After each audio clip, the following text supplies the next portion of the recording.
Hello everyone, nice of you to join us. As you can see, we're not on the boat at the moment. We're at our cottage relaxing, and to be honest, our boat's out the water now. It's having all the red redone in 2-pack.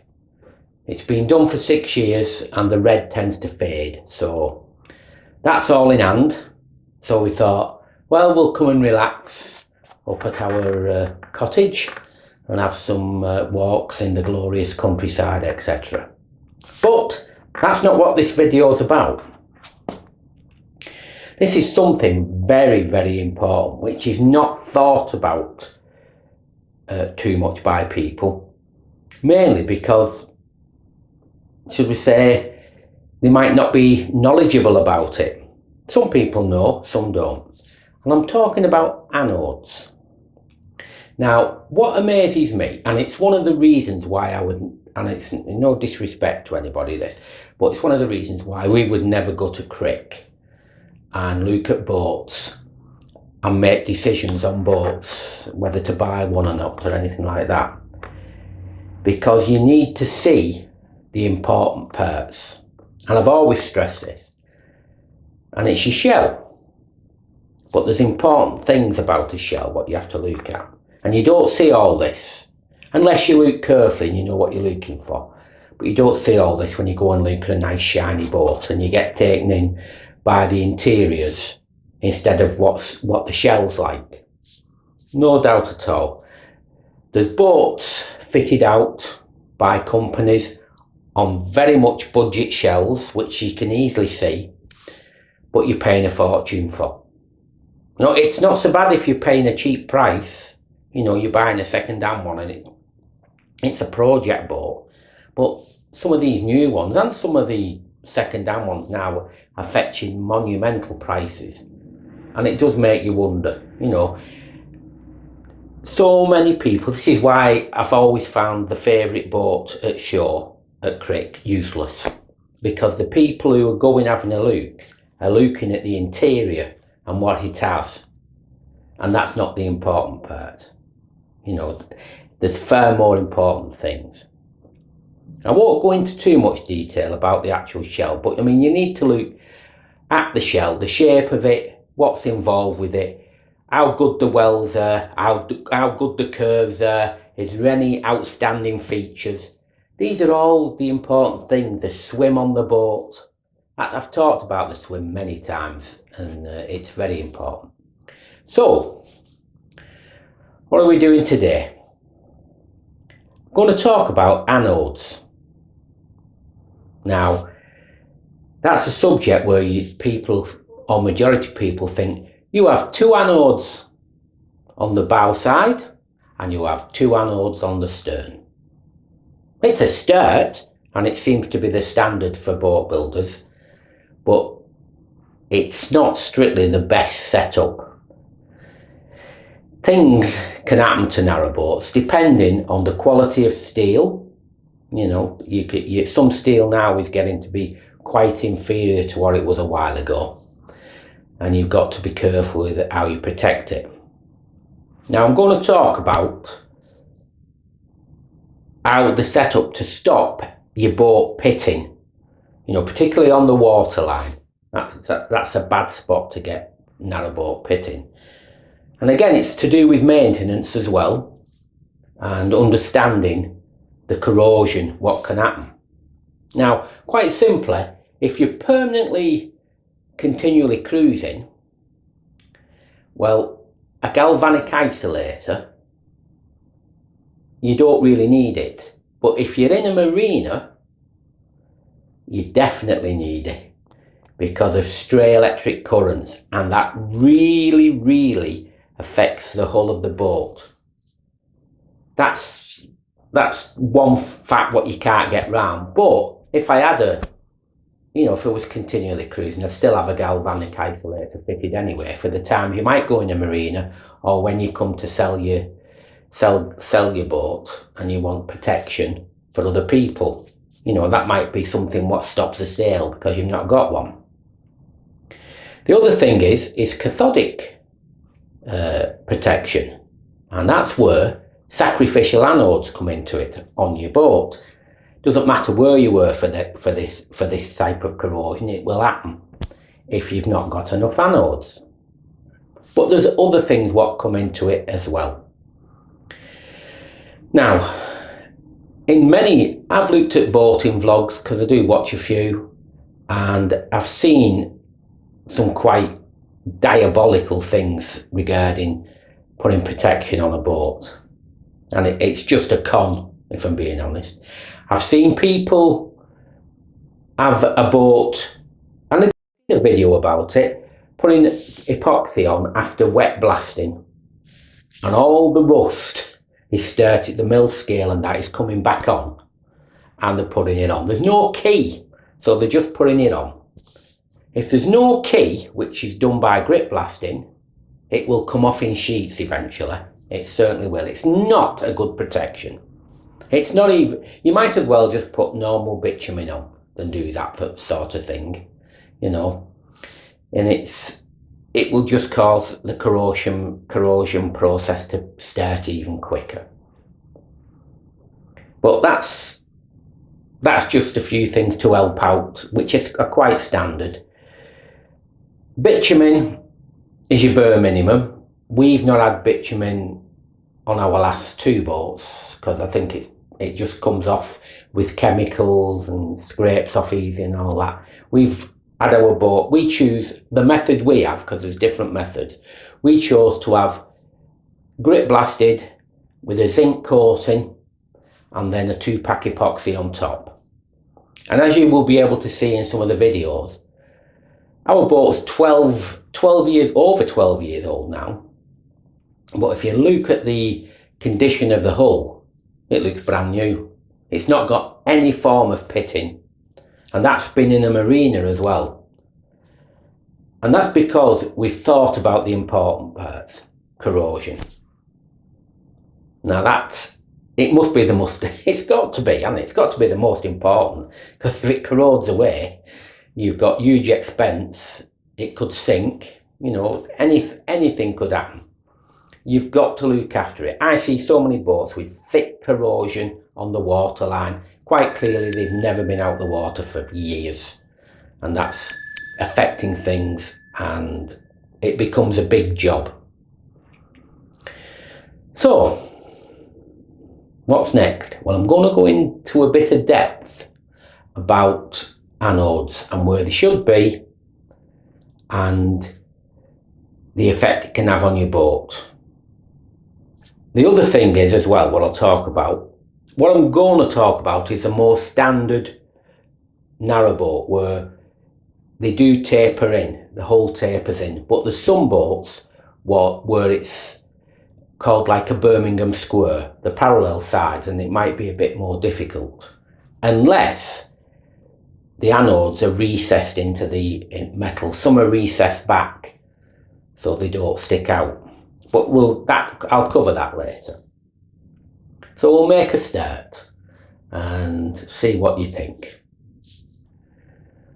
We'll start off with the basics. Your 4 anodes are your standard for boat builders, bow and stern. That's where you've more chance of the blacking being scraped off. And these magnesium, nothing else, zinc and aluminium are used in the sea. Magnesium are used on canal boats. If anybody goes on salt water with magnesium anodes, like at, say, the Liverpool docks, Albert Dock and all that area, or on the Mersey, etc., they fizz.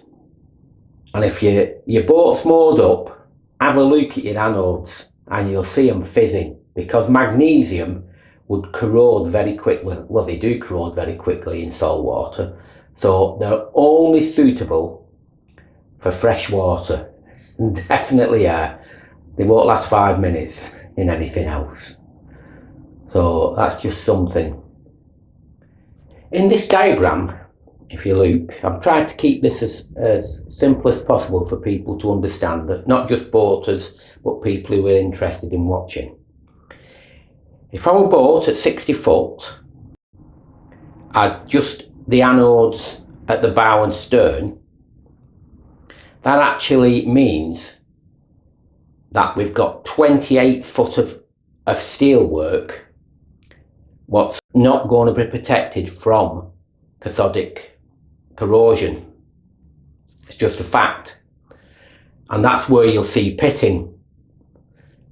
You know, if your boat's not protected properly, or when it gets to the inevitable scrapes, your anodes are sacrificial, and that's what they should be doing. They should be taking the corrosion from them, or from the steelwork, sorry. And it just works proportionally on size of boats. A 70 footer, there's 38 foot of unprotected, 57 foot, about 25 foot unprotected. And I'll guarantee you that is where your corrosion on the waterline will be take place. So rather than looking how nice the the blinds are, or the curtains, or the seating in a boat, or the cooker, your priority is to make certain that what you're in is protected. And in the next part, the next diagram, I'll show you what we have on our boat, and you'll see how it's just protected, and we've got no pitting, no marks or anything on the hull. So it's showing that if you do things correct and think carefully, particularly if it's your home, why shouldn't you? You know, like I say, if you're paying 10,000 or so for a boat, a project boat or something what needs a lot of work on, that can be, you're going to have problems there. But if you're paying £100,000 for a boat, or £60,000 for a boat, and it's not protected, and it's your home or your investment, surely you need to do it right. And this is what the next diagram will show. So we'll get onto that now. On our boat, we've got it all measured out, so we know, we've used the 8 foot measure. We know that everything will be covered. So we have the one at the bow, and then it's got 8 foot at the front, same at the back, front and back, I shouldn't say that, should I? Bow and stern. And then we've got our gaps measured. We've got a 14 foot, 16 foot, 14 foot, and then that's all our hull in the water protected. And it proof of the pudding is it is, because there's nothing wrong with the hull. We don't see pitting when we bring it out the water, and we don't see all rust everywhere. It just doesn't happen, and we've found that out over the years. Get it right and your boat will last a lot longer. So that's how that is.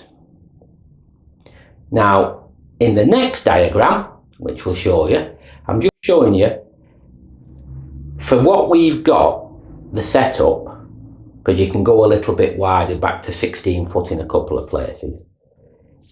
That setup can work for a maximum of 60 foot, 64 foot, sorry, for the boat. That setup would work up to 64 foot. If you've got a bigger boat, it's 2 more anodes you need, one on either side. If you've got a 70 foot, you'll need another extra 2 anodes. Now, I know it all depends on weight and where they sit and all that. We know all that, that's a calculation for it, but they can only be so big. So you need to be aware of that. The ones on the side are known as low profile, and that's in the picture where I originally showed you our boat's setup. They're a low profile, which means they don't stick out as much. But like I said, Birmingham Square, because it's like that, if you put them on, it does take it a bit wider.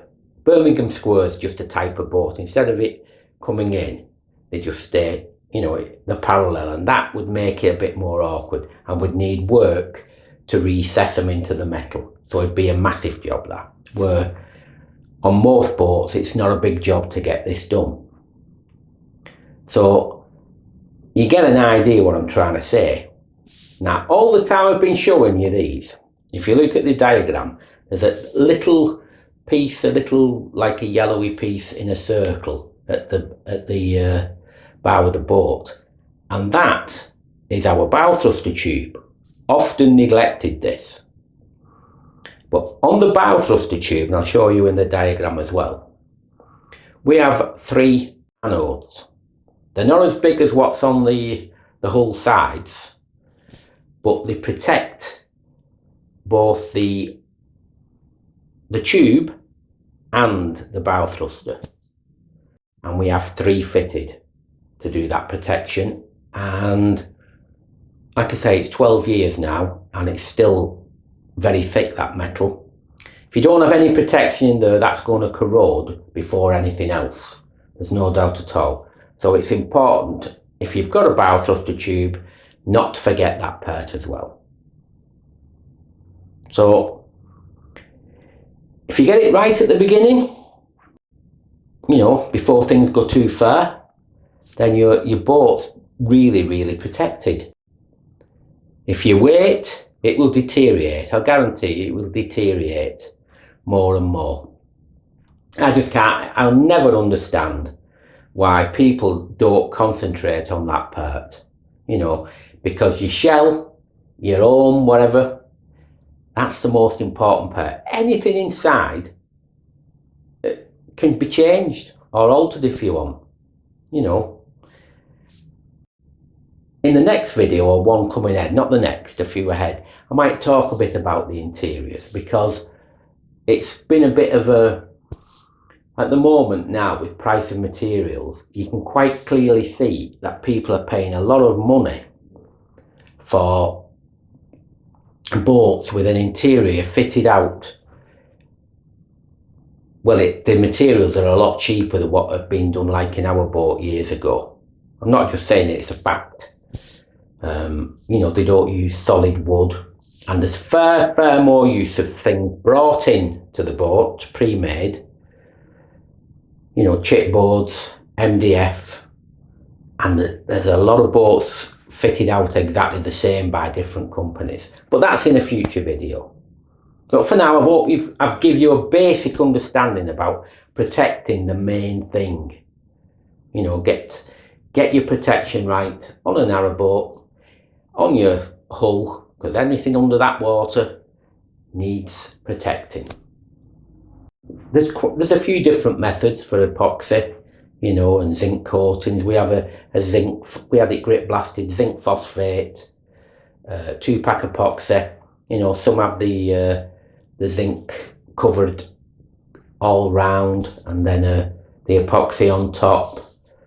There's different methods, but one thing for certain, having some sort of a zinc coating and a 2-pack epoxy is definitely the way forward to prolong your boat. You know, over many years, it'll pay for itself. It definitely will. That would be my advice. I know it can be expensive. Perhaps it's not as important if your boat's very old and you're going to need overplating first and all that. Getting it grit blasted would probably do more damage. But when you're paying a lot of money out, you know, make certain your asset is protected properly and doesn't have the bare minimum protection. And anybody who buys a boat, if it's brand new, just tell the builder to do it. You know, you were buying the boat. I know it'll add a little bit on the cost, but I'd rather have my magnesium anodes fitted than have a gigantic 40-inch telly at the middle of the boat. That's for certain. You get your priorities right. So, I know it was a little bit different and it's not talked about much, but I hope people who have watched understand what I'm getting at. And whether you're a boater, a potential boater, or just watching to see what's what, I hope you found that interesting.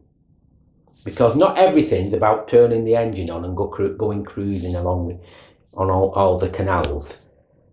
the maintenance and getting your, getting the boat right, the shell right, and the protection, that is number one. I just wish people who got boats would do that part of research first. That's just me. And Bernadette, we've thought like that over the years and what the priorities are. Right, that's definitely it now. I hope you've enjoyed it. Keep safe, keep well, and we look forward to seeing you next time. Ta-ra!